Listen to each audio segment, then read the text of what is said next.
चलो आप लोगों ने लाइट रिएक्शन पढ़ी थी? वहाँ से मुझसे एक गलती हो गई, तो सुबह सुबह सॉरी इसके लिए। बाय द वे मैंने भी गूगल किया था और उसका नतीजा ये हुआ कि गलत हो गया। ठीक है, आप लोगों ने साइक्लिक रिएक्शन जो पढ़ा था ना, इस तरह से यहाँ पे फोटो सिस्टम 1, फिर उसके बाद आपने पढ़ा था क्या, बोलो, iron sulphur protein, ferredoxin, plastoquinone, cytochrome B6F और प्लास्टोसाइनिन एंड फोटो सिस्टम वापस 1। यहाँ पे बेटा ये इन हम प्रोटीन को कैसे अरेंज करते, इनको अरेंज करते हैं हम लोग रेडॉक्स पोटेंशियल के बेसिस पे। एक कॉमन सेंस यूज करो ना बेटा, ये क्या कर रहा है, इसमें से इलेक्ट्रॉन छीन रहा है, कौन, आयरन सल्फर प्रोटीन ना, तो यानी इसका मतलब इसका क्या हो रहा है, ऑक्सीडेशन हो रहा है। तो क्या मैं ऐसा बोल सकती हूँ कि इतनी हाई एनर्जी वाले इलेक्ट्रॉन को भी अगर कोई कैप्चर कर सकता है, इसका मतलब उसका ऑक्सीडाइजिंग पोटेंशियल ज़्यादा होता है ना। अगर आप गूगल करोगे, इमेज पे देखोगे तो ये आपको गलत मिलेगा, वहाँ पे मोस्ट ऑफ डायग्राम के अंदर गलत मिलेगा, ये ऐसा नहीं होता है। यहाँ पे हम बोलेंगे कि इसका ऑक्सीडाइजिंग पोटेंशियल क्या होता है,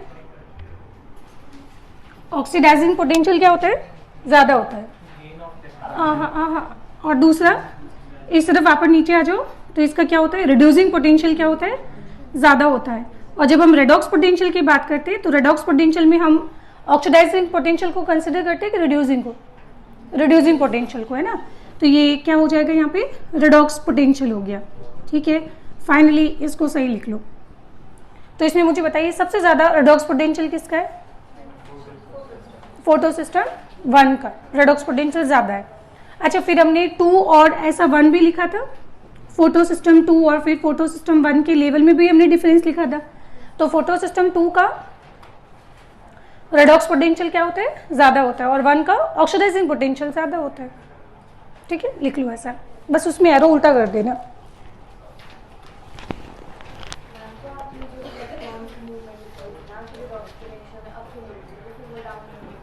नहीं, तो डाउन हिल नहीं होगा। अच्छा, अगर हम बात करें कि यहाँ पे इलेक्ट्रॉन का क्या हो रहा है, इलेक्ट्रॉन का मूवमेंट हो रहा है, तो इलेक्ट्रॉन का मूवमेंट अगर एनर्जी की पॉइंट ऑफ से देखोगे तो क्या हो रहा है, यहाँ पे धीरे धीरे इलेक्ट्रॉन की एनर्जी क्या होती जाएगी, कम होती जाएगी, और इलेक्ट्रॉन वापस अपना ग्राउंड स्टेट पे आ गया। तो यहाँ पे एनर्जी की पॉइंट ऑफ व्यू से इसका मूवमेंट कैसा हो रहा है, डाउन हिल हो रहा है।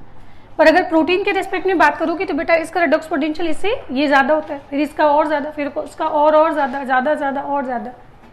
समझ आ रहा है। तो ये मतलब लो टू कहाँ जा रहा है, हाई रेडॉक्स पोटेंशियल की तरफ जा रहा है। तो यहाँ पे प्रोटीन के रिस्पेक्ट में हम बात करेंगे अप हिल मूवमेंट होगा। और ये दोनों बातें एनसीईआरटी में लिखी है, ध्यान से पढ़ना आप। ठीक है, तो इसको ऐड कर लीजिए आप लोग।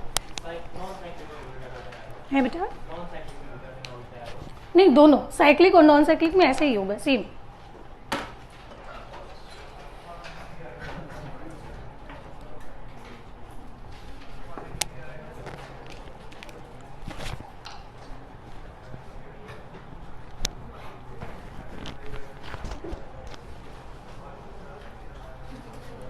चलो, अब लास्ट क्लास में हम बात कर रहे थे किसके बारे में, पिगमेंट्स के बारे में।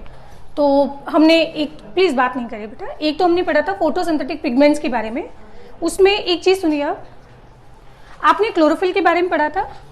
तो क्लोरोफिल के स्ट्रक्चर के अंदर आपको नहीं लगता है कि एक ऐसा पोर फाइरिन रिंग था और उसके नीचे एक लंबी सी टेल थी जिसको हम बोलते हैं phytol tail. And phytol tail के अंदर कार्बन कितने होते हैं, 20 कार्बन, और कार्बन पानी को पसंद बिल्कुल नहीं करता। तो बताइए क्लोरोफिल जो पिगमेंट होगा वो थाइलेकॉइड मेम्ब्रेन में किस तरीके से अरेंज्ड होता है। तो अगर आपके पास ये थाइलेकॉइड मेम्ब्रेन है, एंड सभी बायोलॉजिकल मेम्ब्रेन किसकी बनी होती है, लिपिड बाइलेयर की बनी होती है। ठीक है, तो लिपिड की मेम्ब्रेन अंदर से कैसी है, हाइड्रोफोबिक। तो जो टेल वाला पोर्शन है वो भी कैसा, हाइड्रोफोबिक। तो टेल वाला पोर्शन बेटा इस तरह से अरेंज्ड होगा इसके अंदर, और फिर ये वाला हेड वाला पार्ट रहेगा। तो हेड वाला पार्ट हम बोल सकते हैं ना कि यहाँ पे स्टोमा के बाहर प्रोट्रूड आउट होता है, बाहर निकला होता है, और इसके अंदर जो टेल वाला जो पार्ट है वो कहाँ पे अटैच्ड होगा, थाइलेकॉइड मेम्ब्रेन के अंदर। ठीक है, चलो तो ये डायग्राम भी ऐड कर लो। इसके बाद हम लोग नया टॉपिक शुरू, पिगमेंट्स हम लोग पढ़ रहे थे, तो पिगमेंट्स को ही हम लोग कंटिन्यू करते हैं। तो पिगमेंट्स के अंदर आपने कल पढ़ा था टाइप्स ऑफ पिगमेंट्स के बारे में, प्राइमरी और सेकेंडरी, और फिर हमने पिगमेंट्स के सेपरेशन के बारे में बात किया था। कि पिगमेंट्स को सेपरेट कैसे किया जाता है, और फिर हमने पढ़ा था फोटो सिस्टम के बारे में, और जहाँ पे हमने एमर्सन एनहेंसमेंट इफेक्ट के बारे में पढ़ा था। ठीक है, तो आज हम लोग यहाँ पे आगे पढ़ते हैं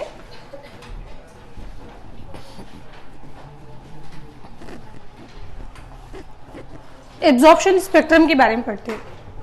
तो नेक्स्ट देखिए टॉपिक पिगमेंट्स के अंदर अब हम डिस्कस करेंगे यहाँ पे कौन सा, एब्जॉर्प्शन स्पेक्ट्रम के बारे में। अब ये क्या चीज होती है कि हमारे पास जो फोटोसिंथेटिक पिगमेंट्स होते हैं वो कौन से वेवलेंथ को एब्जॉर्ब कर सकते हैं। बात नहीं करें बेटा, शांति बनाए। तो इस तरफ हम वाई एक्सिस पे किसको रख रहे हैं, यहाँ पे रख रहे हैं एब्जॉर्प्शन को, और एब्जॉर्प्शन होता किसका है, लाइट का। तो यहाँ पे एक्स एक्सिस पे हमने किसको रखा है, लाइट को रखा है। पर लाइट का कौन सा वेवलेंथ फोटोसिंथेसिस के लिए यूज होता है, that is the visible wavelength. And visible का मतलब क्या हुआ, यहाँ पे हो जाएगा विबग्योर। ठीक है, अब मुझे बताइए कि क्लोरोफिल जो है वो कौन सी वेवलेंथ को एब्जॉर्ब करता है, कल पढ़ा था, ब्लू और रेड को डायरेक्टली एब्जॉर्ब करता है। कौन, क्लोरोफिल ए और बी। इसमें ट्रिक याद रखना, बी से ब्लू, तो बी जो होता है ब्लू ज्यादा एब्जॉर्ब करता है। क्या बोला मैंने, बी जो है वो ब्लू ज्यादा एब्जॉर्ब करेगा कंपेरेटिवली। एंड फिर यहाँ पे ये रेड हो गया। क्या तकलीफ है भाई, दोनों ही देखो ग्राफ पीक पे कहाँ पे आ रहा है, ब्लू और रेड में पीक पे आ रहा है ना, कि एब्जॉर्प्शन ज्यादा किसका होता है, ब्लू और रेड का हो रहा है। पर हाँ, इन दोनों में अगर कंपेयर करें तो क्लोरोफिल जो बी होता है वो ज्यादा क्या एब्जॉर्ब करेगा, ब्लू एब्जॉर्ब करेगा। अब आ जाते हैं क्लोरोफिल ए पे। एंड क्लोरोफिल ए जो है बिल्कुल बी का ऑपोजिट होता है। ये आपको कुछ इस तरह से मिलेगा।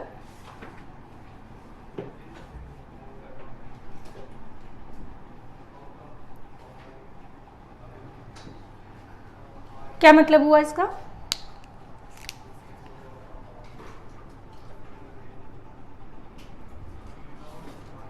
देखो ग्रीन को तो कोई भी एब्जॉर्ब नहीं करना चाहता है, येलो, ऑरेंज और ये क्या है, रेड। तो आप लोग देख रहे हो कि क्लोरोफिल ए जो है वो भी क्या ज्यादा एब्जॉर्ब कर रहा है, ब्लू और रेड ज्यादा एब्जॉर्ब कर रहा है। बट ब्लू क्लोरोफिल बी के ऑपोजिट वो रेड ज्यादा एब्जॉर्ब कर रहा है। सिंपल सी बात। ठीक है, तो ये कहानी थी इसमें। और फिर हमने पढ़ा था कैरोटीनॉइड के बारे में, सेकेंडरी पिगमेंट्स के बारे में। वो क्या एब्जॉर्ब करते हैं, 400 to 500 नैनोमीटर। अब ये शुरू कहाँ से होता है, 400 नैनोमीटर से, खत्म कहाँ पे होता है, 700 नैनोमीटर पे। तो इसका मतलब 400 to 500 यहाँ कुछ आता होगा, है ना। तो इतना वेवलेंथ कौन एब्जॉर्ब करेगा, ये एब्जॉर्ब करेगा कैरोटीनॉइड। तो ग्राफ देखिए आप, तो ये ग्राफ किसका हो जाएगा, दिस इज कैरोटीनॉइड। कितना आसान था बताओ, क्या टफ था इसमें, नहीं। इसे बस एक याद रखना, क्लोरोफिल बी ब्लू, ब्लू ज्यादा एब्जॉर्ब करेगा, तो रेड क्लोरोफिल ए ज्यादा एब्जॉर्ब करेगा। एंड 400 to 500 हम 50 बार बोल चुके हैं कि कैरोटीनॉइड एब्जॉर्ब करता है। ठीक है, अच्छा अब हम एक काम करते हैं, एक और ग्राफ बनाते हैं। यहाँ पे अब हम ले रहे rate of photosynthesis, Y axis पे। अच्छा, फोटोसिंथेसिस के रेट कैसे पता चलेगी, अगर मुझे पता करना है ना फोटोसिंथेसिस बढ़ा है कि घटा है, कैसे पता चलेगा। फोटोसिंथेसिस के दौरान एक वेस्ट बनता है जिसको बोलते हैं ऑक्सीजन। एंड कॉमन सेंस की बात है बेटा, ऑक्सीजन जितना ज्यादा प्रोड्यूस होगा फोटोसिंथेसिस उतना ज्यादा होगा। तो इसको कैसे डिटेक्ट किया जाएगा, बाय रिलीज ऑफ ऑक्सीजन से। तो एक्स एक्सिस पे क्या रखेंगे हम, यहाँ पे लाइट, लैम्डा, नैनोमीटर, और यहाँ पे हम बात कर रहे हैं विबग्योर। तो इस तरह का एक्सपेरिमेंट करने पर ये पाया गया कि फोटोसिंथेसिस की रेट जो है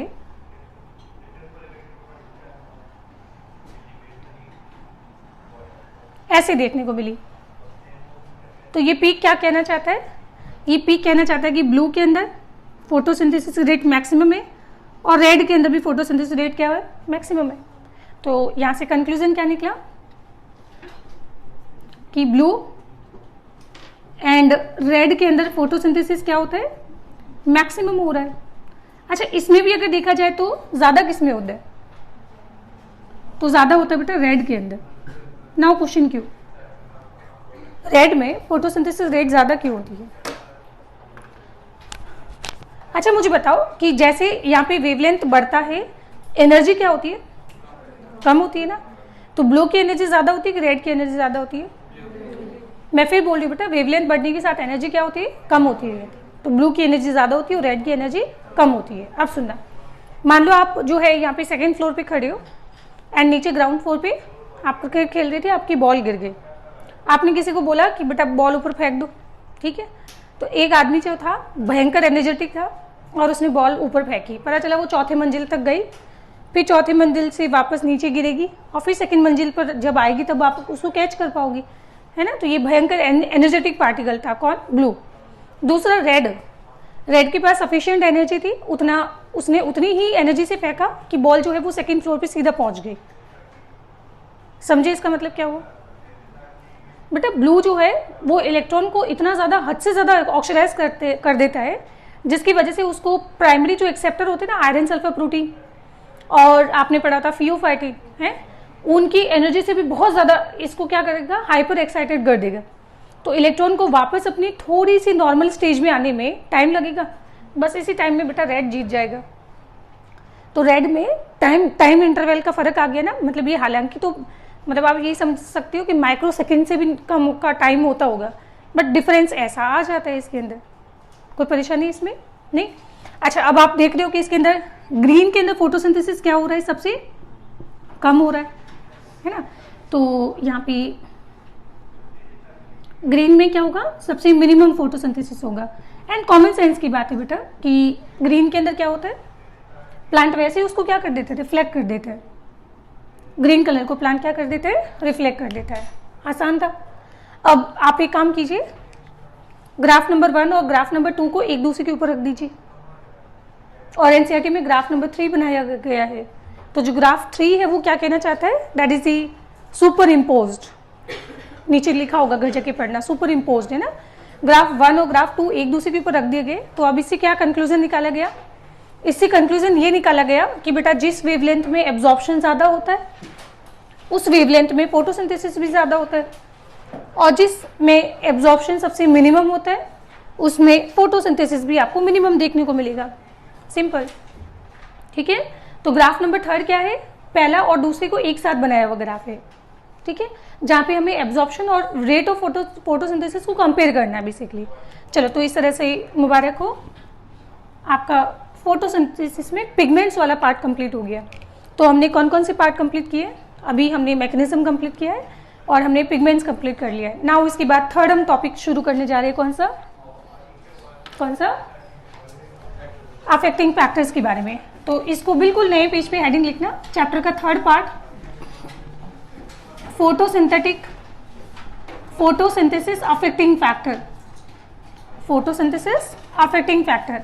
अच्छा, ये अफेक्टिंग फैक्टर एक्सटर्नल होते कि इंटरनल होते? ये एक्सटर्नल भी हो सकते हैं और ये क्या हो सकते हैं? इंटरनल भी हो सकते हैं। दिखाई दे रहा है? तो एक्सटर्नल कौन कौन सी होती है बोलिए? लाइट होती है, टेम्परेचर होगा, CO2 होता है और वाटर होगा। और इंटरनल में जैसे क्लोरोफिल का अमाउंट हो गया, है ना। एंड फिर हम पढ़ेंगे यहाँ पे product of photosynthesis, and then हम लोग यहाँ पे डिस्कस करेंगे लीफ के बारे में।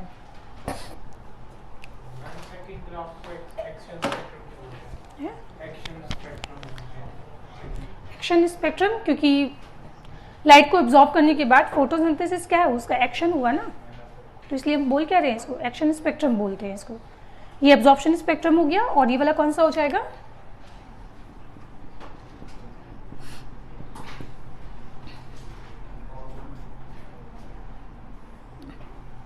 चलो आगे आ जाओ उधर। अफेक्टिंग फैक्टर के बारे में अगर हम बात करें तो आपने ब्लैकमैन्स लिमिटिंग फैक्टर सुना है? क्या होता है बताना? ब्लैकमैन्स लिमिटिंग फैक्टर ये कहता है कि A plus B plus C plus D मिल के मान लो कोई प्रोडक्ट बना रहे हैं, बातें नहीं करी बेटा, कोई प्रोडक्ट बना रहे हैं, A B C D मिल के सब क्या बना रहे हैं? प्रोडक्ट बना रहे हैं। अब सुनना, अगर मान लो कि A के मॉलिक्यूल अगर 50 है, B के अगर 2 मॉलिक्यूल है, सी के 1000 मॉलिक्यूल है और डी के अगर मान लीजिए 10 मॉलिक्यूल है, तो यहाँ पे प्रोडक्ट कितने बनेंगे? प्रोडक्ट तो 2 ही बनेंगे, क्योंकि बी कंज्यूम हो जाने के बाद बी तो खत्म हो गया, उसके 2 मॉलिक्यूल खत्म हो गए, तो फाइनली प्रोडक्ट कितना बनेगा?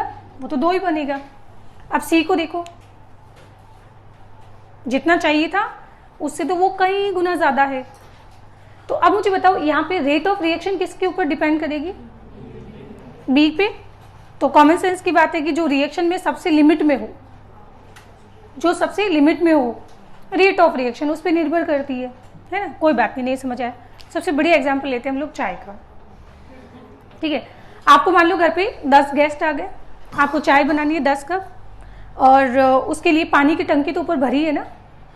आपको लगता है कि 10 की जगह 20 या 100 कप या 1000 कप बनाने के समय पानी का भी लिमिटिंग फैक्टर हो सकता है क्या?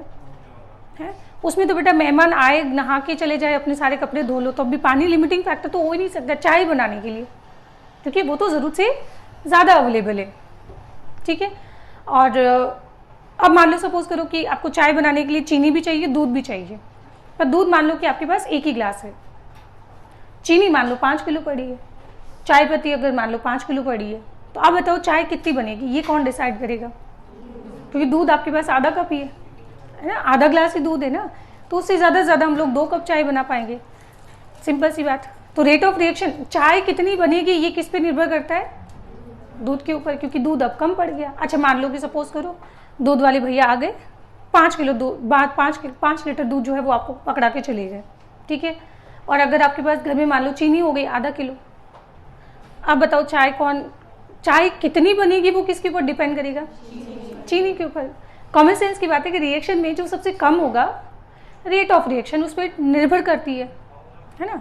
तो जो रिएक्शन के अंदर जो सबसे लिमिट में होता है उसको हम लोग क्या बोलते हैं? लिमिटिंग फैक्टर, है ना। और फोटोसिंथेसिस की जब भी बात होती है तो फोटोसिंथेसिस के अंदर ये बेटा बी पता है कौन होता है? CO2। ये सी पता है कौन होता है? वाटर। डी कौन होता है? यहाँ पे टेम्परेचर हम बोल सकते हैं, और ए यहाँ पे इसको हम बोल सकते हैं, क्या बचा है इसमें? लाइट। पॉइंट आ रही बात समझ में? हालांकि ये कोई फिगर याद नहीं करने, ये तो मैंने रफ ऐसे समझाने के लिए बोला, 50, 1, 2, 1000 ना। तो इसका मतलब हुआ कि फोटोसिंथेसिस के अंदर वाटर का भी लिमिटिंग फैक्टर हो सकता है क्या? है। आपको सिर्फ वाटर के 2 मॉलिक्यूल चाहिए और प्लांट के पास सोचो वाटर मॉलिक्यूल कितने? 1000। तो वाटर फोटोसिंथेसिस में कभी भी लिमिटिंग फैक्टर का रोल प्ले ही नहीं करता है, इवन चाहे डेजर्ट प्लांट भी हो, क्योंकि प्लांट जो टोटल वाटर एब्जॉर्ब करता है ना, उस टोटल वाटर को जो एब्जॉर्ब करता है उसमें से 99% वाटर को ट्रांसपिरेशन के फॉर्म में उड़ा देता है। ये समझिए कि लाइक आपको अपने डेली रूटीन का काम चलाना है और उसके लिए आपको 1 रुपया चाहिए और गलती से आपके हाथ में आ गए 100 रुपये, तो कभी सोचिए आपकी लाइफस्टाइल जो है वो पैसों की वजह से अफेक्टेड हो सकती है क्या? आपको 1 रुपया चाहिए था, अभी आपके पास कितने? 100 रुपये, तो आप तो मस्त रुपये उड़ाओगे वहाँ पे, है।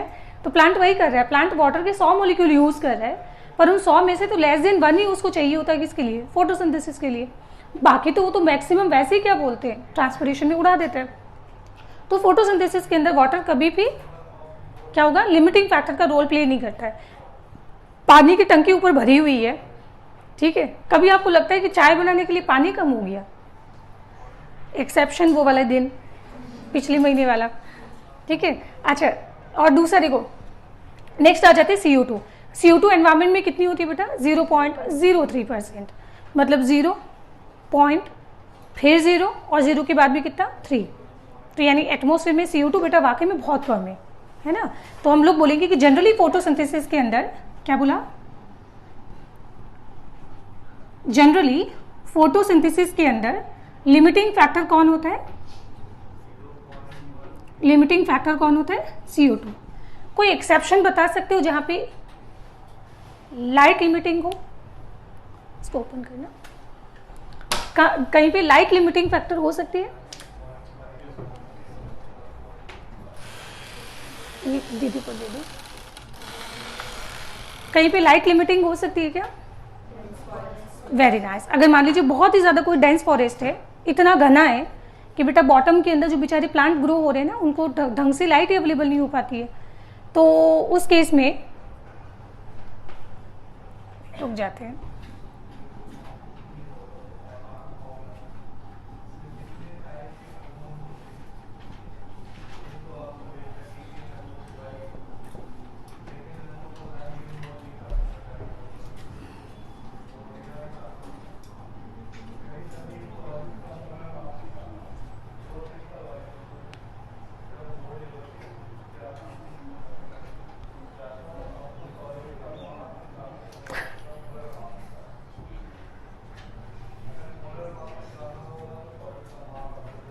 मार्कर दे के आने थे।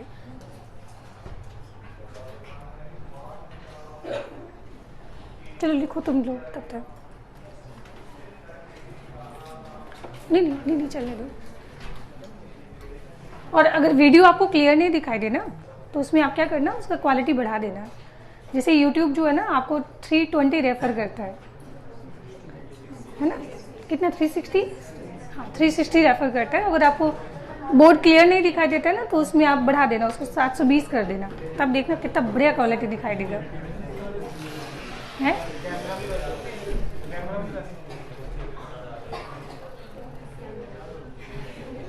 तुम मार खाओगे है। मैं इसका अगर रियल वर्जन अगर अपलोड करूंगी तो तुम देखते रह जाओगे, तुम्हारे मुंह के कील मुंह से दिख जाएंगे। एक्चुअली मैं लिया ही इसलिए था क्योंकि जब ऑनलाइन क्लासेस थी ना तो रिकॉर्डिंग करनी थी, बस इसीलिए। बाकी अदरवाइज इससे पहले मेरे पास मोबाइल जो था वो 7,000 रुपये का था, जिसको मैंने 4 साल चलाया था। वो अब भी पड़ा है, नीचे पड़ा है, देखना। बहुत बढ़िया था। बेचारी की बैटरी ख़त्म हो जाती थी, वो दिन भर चार्जिंग में रहता था, बट मुझे फिर भी बहुत प्यारा लगता था। क्या टॉपिक पे आ जाते हैं वापस। लाइट क्या होता है, लिमिटिंग फैक्टर हो सकता है कब, अगर आपके पास यहाँ पे क्या है, डेंस फॉरेस्ट है। तो बेटा इस चीज़ को कॉप अप करने के लिए जो डेंस फॉरेस्ट में नीचे बॉटम में जो प्लांट ग्रो होते हैं वो क्या एडेप्टेशन यूज़ करते हैं। फिर आपने देखा होगा कि उनके अंदर नंबर ऑफ क्लोरोफिल बहुत ज़्यादा हो जाते हैं। बेटा वो थोड़ी बहुत भी लाइट आएगी ना, उसको एब्जॉर्ब करने से, मतलब एब्जॉर्ब तो वो उसको 100% करने की कोशिश करेगा, तो उसके लिए वो क्या करता है, अपने अंदर क्लोरोफिल की कंसंट्रेशन बढ़ा लेता है। और इसलिए उनकी जो कलर होता है डार्क ग्रीन कलर की लीफ होती है। एंड दूसरी उनकी जो लीफ होती है छोटी नहीं होती, उनकी लीफ काफ़ी एरिया में बड़ी होती है ना, जैसे आपने अरबी के पत्ते देखे होंगे, है ना।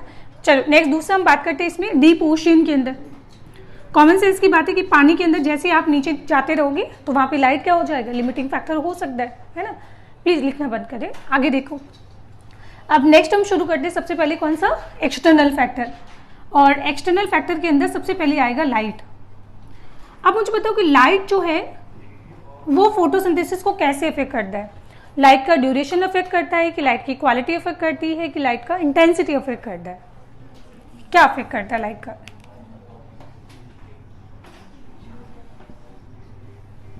और ध्यान रखना नीट एग्जाम में आपको अफेक्टिंग फैक्टर से 100% एक क्वेश्चन मिलेगा। एक क्वेश्चन साइंटिस्ट का फिक्स है और एक क्वेश्चन अफेक्टिंग फैक्टर से फिक्स होता है।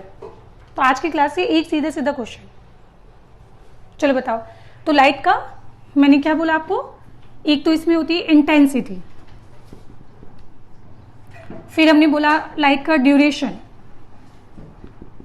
एंड फिर हमने बोला लाइट की क्वालिटी। अच्छा, लाइट की क्वालिटी का मतलब हम लेमडा की बात करें, वेवलेंथ की बात करें। और फोटोसिंथेसिस कौन से वेवलेंथ में होता है, ओनली विजिबल वेवलेंथ में, ओनली विजिबल वेवलेंथ के अंदर। और विजिबल वेवलेंथ का मतलब विबग्योर हो गया। और ये शुरू कहाँ से होता है, इसकी एग्जैक्ट वैल्यू तो बेटा 390 होती है। तो 390 को हम राउंड फिगर करके कितना लिख देते हैं, 400 लिख देते हैं। तो ये 400 नैनोमीटर हो गया। और ये इसका एग्जैक्ट वैल्यू 680 होता है, जिसको राउंड फिगर करके हम 700 लिख देते हैं। तो एग्जाम में ये क्वेश्चन आया हुआ है, पार की वैल्यू पूछी गई है। Photosynthetically active radiation, photosynthetically active radiation का वैल्यू कितना होता है। तो वैल्यू ध्यान रखना 400 to 700 नैनोमीटर होता है, 400 to 700। तो क्वालिटी अफेक्ट कर रहा है कि नहीं कर रहा है। और इसमें भी आपने क्वालिटी में क्या देखा है कि विजिबल वेवलेंथ में भी मैक्सिमम फोटोसिंथेसिस कहाँ पे होता है, ब्लू और रेड में। और इसमें भी मिनिमम एब्जॉर्प्शन कहाँ पे होता है, मिनिमम फोटोसिंथेसिस ग्रीन में होता है। तो बताइए लैम्डा अफेक्ट कर रहा है कि नहीं कर रहा है, कर रहा है ना, ठीक है। तो इससे नीचे वाला वेवलेंथ भी प्लांट को नहीं चाहिए, इससे ऊपर वाला भी वेवलेंथ प्लांट को नहीं चाहिए होता है। एक्सेप्शन होते हैं bacteria, sulphur bacteria. Sulphur bacteria के अंदर बेटा फोटो सिस्टम जो होते हैं ना वो 890 वाली होती है। 890 मतलब वो आगे चले जाते हैं, यहाँ जाके वो फोटोसिंथेसिस करते हैं एक्चुअल के अंदर, बट वो हमारे सिलेबस में है नहीं, तो हमें पढ़ना नहीं है, ठीक है। आगे आ जाते हैं ड्यूरेशन के बारे में। तो ड्यूरेशन हमारे पास दो है, एक अगर प्लांट को कंटिन्यूस लाइट दिया जाए और एक को डिसकंटिन्यूस लाइट दिया जाए, लगातार लाइट और एक को डिसकंटिन्यूस लाइट दिया जाए, ठीक है, 1 घंटे के लिए चला दी, फिर 4 घंटे बंद थी, फिर वापस 1 घंटा चला दी, फिर 1 घंटा बंद थी, इस तरह से। तो दोनों में फोटोसिंथेसिस ज़्यादा काम पे होगा। 1 घंटा चलाया, 1 घंटा बंद, फिर वापस 1 hour 1 hour 1 hour off on, ठीक है, तो फोटोसिंथेसिस ज़्यादा काम पे होगा।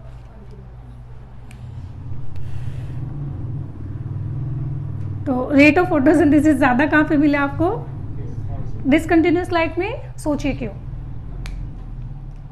एक्चुअली होता क्या है, जब आप लाइट और डार्क रिएक्शन को जब कंपेयर करते हो ना, तो लाइट रिएक्शन फास्ट होती है और डार्क रिएक्शन स्लो होती है। तो इसका मतलब डार्क लाइट रिएक्शन में जो एटीपी और NADPH2 जो बन रहे हैं ना, वो उतनी ही स्पीड से डार्क रिएक्शन में कंज्यूम नहीं होते। तो एक समय ऐसा आता है कि लाइट रिएक्शन में एटीपी और NADPH2 की कंसंट्रेशन ज़्यादा हो जाती है। और अभी अभी आपने बायोमोलिक्यूल में प्रोडक्ट इनिबिशन पढ़ा होगा। तो अगर एटीपी और NADPH2 की कंसंट्रेशन अगर ज़्यादा हो जाती है तो उस केस में वो जाके लाइट रिएक्शन को ब्लॉक कर देते हैं। और एक बार लाइट रिएक्शन अगर ब्लॉक हो गई तो बेटा उसको वापस स्टार्ट होने में टाइम लगता है। So that's why continuous light के अंदर क्या होगा, फीडबैक इनिबिशन की वजह से रेट ऑफ फोटोसिंथेसिस क्या हो जाता है, कम हो जाता है। डिसकंटिन्यूस में क्या होगा, पहले लाइट रिएक्शन बहुत तेजी से चली, बहुत ज़्यादा एटीपी और NADPH2 बन गया, पर डार्क रिएक्शन तो साइमल्टेनियसली धीरे धीरे चल रहा है। पर जैसे मान लो डार्क होगा, तो डार्क होते ही क्या होगा, जो ज़्यादा बने हुए एटीपी और NADPH2 होंगे वो सारे उसमें कंज्यूम हो जाएंगे। तो यहाँ पे आपको फीडबैक इनिबिशन या प्रोडक्ट इनिबिशन देखने को नहीं मिलेगा।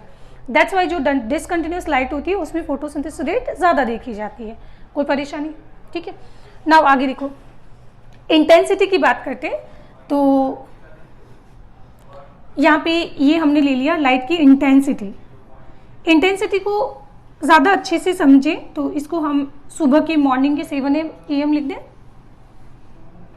हाँ, ये 7 बज गए, ये 9 बज गए, ये 11 बज गए, ये दोपहर के 1 बज गए, फिर ये 3 बज गए, फिर वापस तो 5 यहाँ पे आ जाएगा, 7, फिर ऐसे तो मतलब वापस कम हो जाएगा, लाइट की इंटेंसिटी वापस कम हो जाएगी।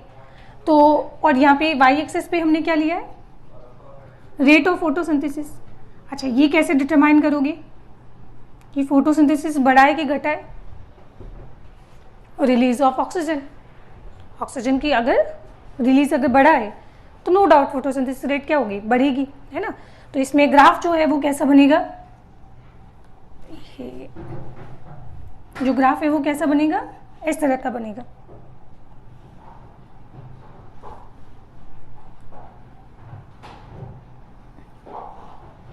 अब ग्राफ ठीक है, ठीक है, ठीक है।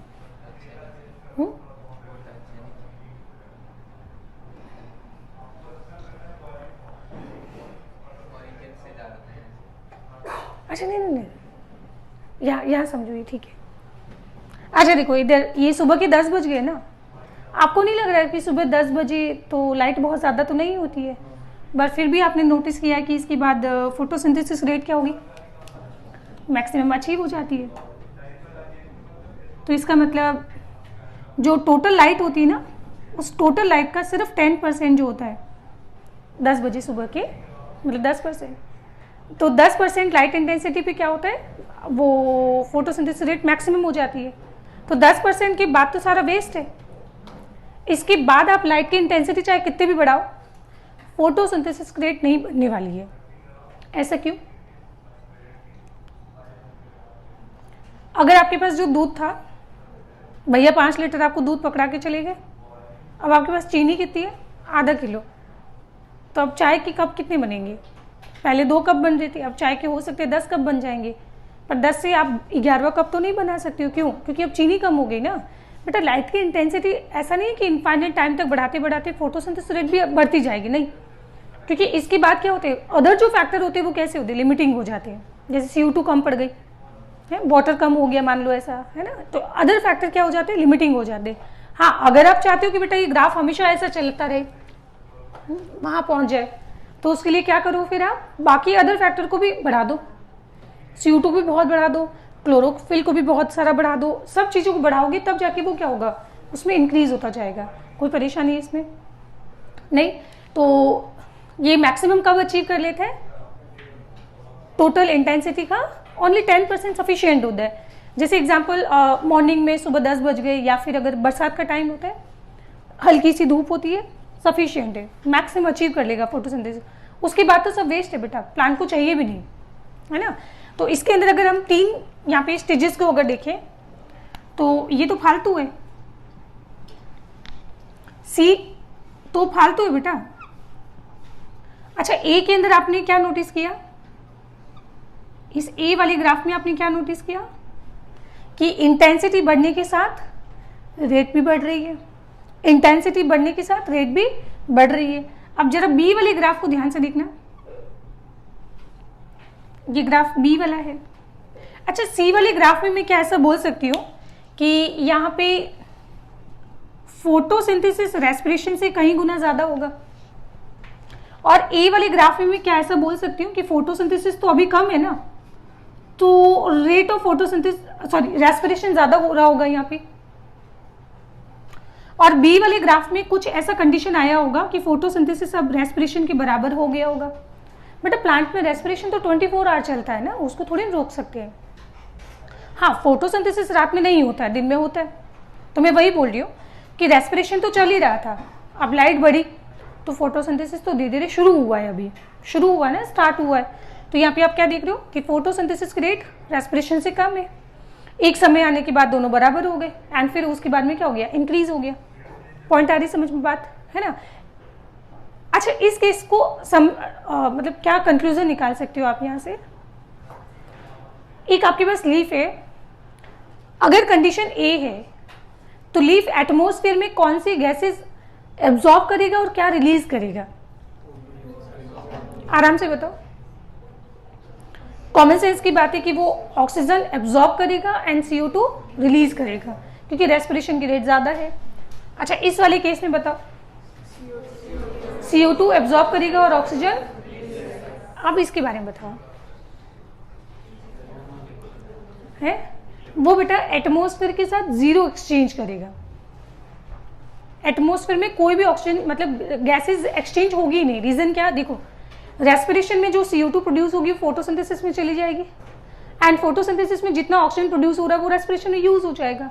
तो एटमॉस्फेयर के साथ तो कोई गैसेस एक्सचेंज हो ही नहीं रहा है, उसको बोला जाता है कंपनसेशन पॉइंट, कि यहाँ पे चीजें क्या हो गई, एक दूसरे को कंपनसेट कर रहे हैं। रेस्पिरेशन फोटोसिंथेसिस को, फोटोसिंथेसिस रेस्पिरेशन को क्या कर रहा है, कंपनसेट। ये ओलंपियाड का फेवरेट क्वेश्चन है, तो इसको बोला जाता है क्या, कंपनसेशन पॉइंट बोला जाता है। बताइए कोई परेशानी इसमें? तो इस तरह से आपने देखा है कि लाइट तो फोटोसिंथेसिस को हर तरीके से अफेक्ट कर रहा है, ड्यूरेशन से भी, इंटेंसिटी से भी, क्वालिटी से भी, सब तरीके से लाइट जो है फोटोसिंथेसिस क्या करता है, अफेक्ट करता है। तो ये पहला पॉइंट कंप्लीट हो गया। दूसरा, लाइट के बाद हम, ये पहला था लाइट, दूसरा हम पढ़ लेते हैं यहाँ पे टेम्परेचर। अच्छा, टेम्परेचर फोटोसिंथेसिस को कैसे इफेक्ट करेगा? अभी अभी बायोमोलिक्यूल खत्म किया है, मैं फिर बोल रही हूँ बेटा, बिना बायोमोलिक्यूल्स के रेस्पिरेशन और फोटोसिंथेसिस पढ़ना बेकार है, कुछ नहीं समझ आएगा। प्रूव हो गया है ना। हाँ बताओ, बायोमोलिक्यूल में आपने एंजाइम पढ़ा था ना, तो उसमें आपने पढ़ा था कि जब टेम्परेचर बढ़ता है तो एंजाइम डीनेचर्ड हो जाते हैं, टेम्परेचर घटता है तो एंजाइम इनएक्टिवेट हो जाते हैं। तो जो टेम्परेचर जिस पे एंजाइम अपनी मैक्सिमम वेलोसिटी शो करता है उसको ऑप्टिमम टेम्परेचर कहते हैं। क्या C3 प्लांट इक्वेटर पे या राजस्थान में ग्रो हो सकते हैं क्या? क्योंकि वहाँ का टेम्परेचर ज़्यादा होता है। तो कॉमन सेंस की बात है कि जो C3 प्लांट है उनके लिए ऑप्टिमम टेम्परेचर कम होगा कि ज़्यादा होगा? C3 प्लांट के लिए ऑप्टिमम टेम्परेचर क्या उनका कम होगा, और ये होता है 20 से लेकर 25 डिग्री सेल्सियस। और C4 प्लांट तो बेटा बड़े मजे से ग्रो हो ही सकते हैं वहाँ, तो इसका मतलब उनका ऑप्टिमम टेम्परेचर ज़्यादा होता होगा, एंड ज़्यादा कितना, 30 से 40 डिग्री सेल्सियस। बात है समझ में? ठीक है, बाकी हो गया खत्म टेम्परेचर। नाउ तीसरा बात करते हैं यहाँ पे वाटर के बारे में। एंड वाटर कभी हमने बोला था कभी लिमिटिंग फैक्टर होता ही नहीं है ना। तो क्योंकि हमने बोला था कि less than 1% of total absorbed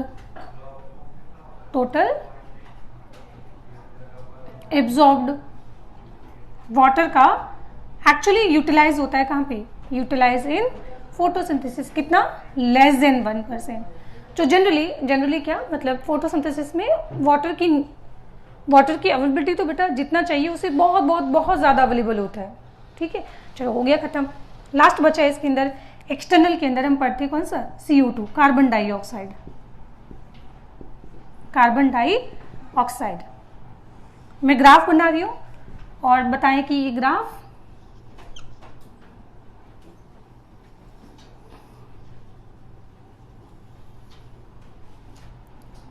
कोई जल्दी नहीं है, आराम से सोच के बताएं। ग्राफ C4 प्लांट का कौन सा है और C3 का कौन सा है। यहाँ पे हमने रखा है रेट ऑफ फोटोसिंथेसिस, और वो कैसे पता करोगे, है रिलीज ऑफ ऑक्सीजन। और वाई एक्सिस पे हमने क्या रखा है, CO2 कंसंट्रेशन, और ये कंसंट्रेशन हमने यहाँ पे लिया है किसमें, पार्ट पर मिलियन में, ppm। ठीक है, तो बताइए इसमें C4 का कौन सा ग्राफ होना चाहिए और C3 का कौन सा होना चाहिए, आराम से सोच के बताओ।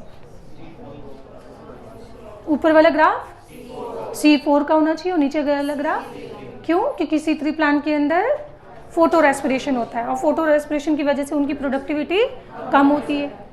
ठीक है, देख ग्राफ मेरे को बहुत बढ़िया लगते हैं, बेचारे बिन बोले बहुत कुछ बोल जाते हैं। ग्राफ बहुत बढ़िया चीज है, मतलब अगर आपको ग्राफ पढ़ना समझ आ गया ना तो मतलब आपको थ्योरी से छुटकारा हो मिल जाए। तो पहली बात तो देखो यहाँ पे प्रोडक्टिविटी क्या हो गई, प्रोडक्टिविटी क्या हो गई, कम हो गई। तो इसका मतलब ये ऊपर वाला ग्राफ किसका हो गया, C4 प्लांट का हो गया, नीचे वाला ग्राफ C3 प्लांट का हो गया, पहली बात। दूसरा देखो इस पॉइंट का मतलब समझाए मुझे,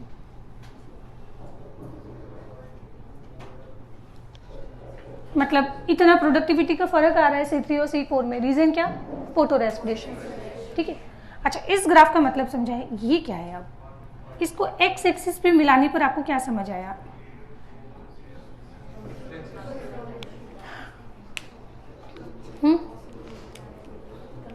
आप लोग देख रहे हो बेटा C3 प्लांट को अपना मैक्सिमम अचीव करने के लिए ज्यादा CO2 चाहिए और C4 प्लांट को अपना मैक्सिमम अचीव करने के लिए कम CO2 चाहिए। बेटा अपना अपना मैक्सिमम अलग होता है, किसी की पढ़ाई करने की कैपेसिटी 5 घंटे की होती है सैचुरेशन पॉइंट, किसी का 7 घंटे होता है, किसी का 9 घंटे होता है ना। तो मतलब अपना मैक्सिमम सबका अलग अलग होता है। तो एग्जैक्टली मैं बोल रही हूँ कि C3 प्लांट का मैक्सिमम ये है, C4 प्लांट का मैक्सिमम ये है। इसको अपना मैक्सिमम अचीव करने के लिए कम CO2 पे भी आराम से काम चल जाएगा। तो याद है पेप्टेज एंजाइम लेस CO2 को भी क्या कर सकते हैं, आराम से पिक कर सकता है। ठीक है, और ये होता कितना है, ये वैल्यू आपको याद रखनी पड़ेगी, ये होती है 360 ppm और ये होता है कितना 450 ppm। कैसे याद रखें, ये क्या है 3 4 5 6, 3 का डबल 6, 4 के बाद 5। ठीक है, अब ये रटना तो नहीं पड़ेगा ना कि C3 का हमने 450 पढ़ा था और C4 का हमने 360 पढ़ा था। ये तो कॉमन सेंस यूज करना, अपने आप ही समझ आएगा कि C4 प्लांट कम CO2 में भी सर्वाइव कर सकते हैं और C3 प्लांट को ज़्यादा CO2 चाहिए होती है सर्वाइव करने के लिए, नहीं तो अदरवाइज उनमें क्या शुरू हो जाता है, फोटो रेस्पिरेशन शुरू हो जाता है और इसको हम बोलते हैं saturation point, CO2 saturation point. NCERT में क्या वर्ड यूज किया है, CO2 सैचुरेशन पॉइंट। तो C3 प्लांट के लिए CO2 सैचुरेशन पॉइंट क्या है 450, आगे कितना ppm, एंड C4 प्लांट का कितना होता है 360 ppm। कोई परेशानी तो मुबारक हो, है बेटा नहीं माइक्रोलीटर है बेटा, हाँ एक ही बात है, माइक्रोलीटर बोलो ppm बोलो एक ही बात है, एक ही बात है। माइक्रोलीटर लिखूं मैं, ppm बोलो या माइक्रोलीटर बोलो एक ही बात है बेटा। पार्ट पर मिलियन कितना होता है, अच्छा मिलियन में कितने जीरो होते हैं ये बताओ, 10⁶ ना। तो पार्ट पर मिलियन बोलो या माइक्रोलीटर बोलो एक ही बात हुआ ना, माइक्रोलीटर पर लीटर है ना। तो एनसीईआरटी में जो यूनिट है ना वो क्या लिखा है, माइक्रोलीटर पर लीटर लिखा है। ठीक है, और यहाँ पे मैं यूज क्या कर रही हूँ वर्ड ppm, एक ही बात है, दोनों का मतलब सेम है। तो कभी भी एग्जाम में माइक्रोलीटर से क्वेश्चन आ सकता है, कभी ppm भी लिखा सकता है, इसको कॉमन सेंस कह दे। ठीक है, चलो बताइए कोई परेशानी इसमें। अच्छा दोनों ही केस में अगर आप देखते हो तो यहाँ पे ग्राफ कैसा बन रहा है, रेक्टेंगुलर हाइपरबोला, और इस केस में भी ग्राफ कैसा बन रहा है, रेक्टेंगुलर हाइपरबोला। इससे पहले हमने और कहाँ पढ़ा था, एंजाइम और सबस्ट्रेट का पढ़ा था, और हमने स्पीसीज और एरिया का अलेक्जेंडर वॉन हमबोल्ट पढ़ा था। कौन से चैप्टर में, ऑर्गेनिज्म एंड पॉपुलेशन वाले चैप्टर। ठीक है, तो इसके बाद हम शुरू करते हैं कौन से, इंटरनल फैक्टर, और साइंटिस्ट लास्ट टॉपिक बचा है, तो आज ये चैप्टर कंप्लीट हो जाएगा। ठीक है, लिखो।